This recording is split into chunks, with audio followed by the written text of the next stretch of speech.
বাক স্বাধীনতায় অবাঞ্ছিত হস্তক্ষেপের অভিযোগ তুলে গুজরাট পুলিশকে বেঁধল সুপ্রিম কোর্ট। কংগ্রেস সাংসদ ইমরান প্রতাপগড়ির বিরুদ্ধে গুজরাট পুলিশের দায়ের করা এফআইআর খারিজ করে দেয় সর্বোচ্চ আদালত।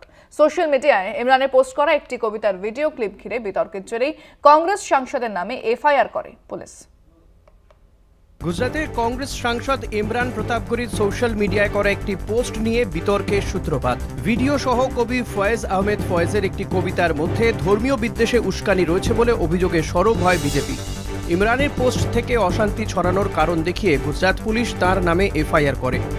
কংগ্রেস সাংসদ সেই এফআইআর খারিজে আর্জি জানিয়েছিলেন হাইকোর্টে, কিন্তু হাইকোর্ট ইমরানের আবেদন নাকচ করতেই তিনি সুপ্রিম কোর্টের দ্বারস্থ হন।